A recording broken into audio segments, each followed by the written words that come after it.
মাইয়া মানুষের চুল বিক্রি করতে করতে গ্রামটারে টাক বানায় ফেললুম। কারো লাল চুল তো কারো কালো চুল, চুল আর চুল। এইভাবে চলতে থাকলে এই ধনী হইতে আর দেরি হইও না, খালি টাকা আর টাকা। আরে ও রাকেশ দা, যাও কই গো এই ভর দুপুরে? কোথায় আর যাবো বলো তো? এই কাল একটু কেনাকাটা করতে শহরে গিয়েছিলাম। যাবার সময় বউ বারবার করে বলে দিয়েছিল তার চুলের ফিতা যেন কিনে আনি, কিন্তু গঞ্জ থেকে আর সকালে বাড়ি এসে দেখলুম আমার বউয়ের মাথায় আর একটাও চুল নেই। কি এক বিপদ বলো তো দাদা। বলো কি, পাশের গ্রামের একটা মহিলার মাথায় নাকি চুল নেই, কিন্তু এ তো দেখি এ গ্রামেও শুরু হয়ে গেল। বলো কি ভাই, এই পাশের গ্রামের খবর তো শুনি নাই আগে। এই এখন উপায় কি বলো তো? উপায় আর কি হইব, নিজের চুল যাতে রাতের বেলায় চুরি না হয়ে যায় সেই দিকে খেয়াল রাখতে হইব। বাড়ি যাও ভাই, বাইরে আর থাইকো না। সেই রাতে আবারও চুল চুরি করার জন্য বল্টু চোরা বের হলো। বাড়িতে বাড়িতে চুল চুরি করতে গিয়ে দেখলো কোনো মহিলার মাথায় চুল নেই, সব মহিলাই টাক।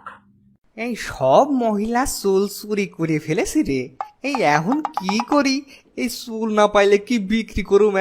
কি যে করি, থাক আজ রাইতে আর চুল খুঁজতে যাবো না। যাই নদী থেকে মাছ ধইরা আনি, মাছ ধইরা আই না ফ্রাই কইরা খামো। কাল থেকে পাশের গ্রামে চুরি করতে যাবো। এই বলে বল্টু চোরা নদীর দিকে হাঁটতে শুরু করলো। বড় বড় চুলের কেউ একজন নদীর পাশে বসে আছে।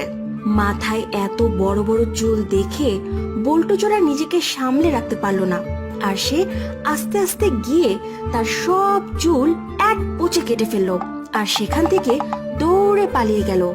কিন্তু সে যার চুল কেটেছিল সে কোনো মানুষ ছিল না, সে ছিল এক জলপরী। এই, কে আমার চুল কেটে নিয়ে গেলি? আমার এত সুন্দর চুলগুলো কেটে নিয়ে গেল, আমি তোকে ছাড়বো না, এর প্রতিশোধ আমি নিয়েই ছাড়বো। এই বলে জলপরী কাঁদতে শুরু করলো। এ আমার চুল কেটে নিয়ে গেছে, আমি ওকে ছাড়বো না, এর প্রতিশোধ আমি নিয়েই ছাড়বো। এভাবে অনেকক্ষণ ধরে জলপরী কাঁদতেই থাকে।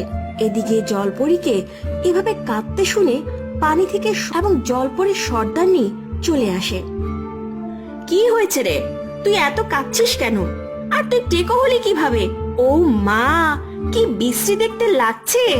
জলপরী তখন তার সর্দারনির কাছে সব ঘটনা খুলে বলল এবং জলপরী অনুরোধ করলো কিছুদিনের জন্য তাকে মানুষের রূপ দিতে। সর্দারনি তাকে মানুষের রূপ প্রদান করলো আর বলল, এই নে, তোকে মানুষের রূপ দিলাম, তুই এই চোরকে ধরে আমাদের রাজ্যে নিয়ে আসবি, আর চোরকে আমাদের এই পানিপুরিতে আনতে পারলেই আবার তোর চুল তুই ফিরে পাবি। এই বলে সর্দারনি সেখান থেকে চলে গেল আর জলপরী তখন চোরকে ধরতে গ্রাম্য বউ সেজে চোরের বাড়িতে চলে গেল। এই যে শুনছেন, কেউ আছেন? এত রাইতে আবার কে ডাইলো? চুল চুরি করে এই বাড়িতে এসেছি, এটা আবার দেখে ফেললো নাকি? এই কে রে? এত রাতে কে কে ডাকে? আমি অনেক বিপদে পড়েছি। এই যে শুনুন না, আমি পাশের গ্রামে থাকি, শহরে এক বাসায় কাজ করি। আজ বাড়ি ফিরতে না একটু দেরি হয়ে গেছে, রাতের বেলা ভয় ভয় লাগছিল, তাই আর কি। ওই নদীর ওপারে আমার গ্রাম, কিন্তু এত রাতে নদীর ধারে যেতে আমার অনেক ভয় লাগছে। আপনি যদি আমাকে একটু এগিয়ে দিতেন অনেক উপকার হতো আমার। বাহ, মায়াডার মাথার চুলগুলো তো অনেক বড় বড় দেখছি। বাহ বাহ, এই চুলগুলো নিতে পারলে তো অনেক টাকাই বেচতে পারবো। বল্টু চোরা ভাবলো এইটাই সুযোগ, এই সুযোগে সে মহিলার মাথার সব চুল কেটে নিতে পারবে। বল্টু চোরা এবং জলপরী তখন হাঁটতে হাঁটতে নদীর কাছে চলে গেল। আপনাকে না অনেক ধন্যবাদ আমাকে এই পর্যন্ত এগিয়ে দেওয়ার জন্য, কিন্তু আমাকে ওই নৌকা পর্যন্ত এগিয়ে দিলে আরো উপকার হতো। বল্টু চোরা যখনই তার পা পানিতে নামালো, পানিতে পড়ার সাথে সাথে সে মহিলা থেকে জলপরীর রূপ ধারণ করলো আর তার মাথায় আগের মতো চুল হয়ে গেল। ওরে বাবা রে, ওরে মারে, আমাকে বাঁচাও, বাঁচাও কেউ। এই আমি এই পানিতে ডুবে গেলাম রে, আমার কেউ বাঁচাও, বাঁচাও, মরে গেলাম, বাঁচাও। বল্টু চোরাও পানির নিচে ডুবে গিয়ে উচিত শিক্ষা পেল। তো বন্ধুরা, ভিডিওটি কেমন লাগলো? যদি ভালো লাগে চ্যানেলটি সাবস্ক্রাইব করে বেল আইকনটিতে ক্লিক করতে ভুলো না। আজ এ পর্যন্তই, দেখা হচ্ছে পরের ভিডিওতে। সেই পর্যন্ত ভালো থেকো।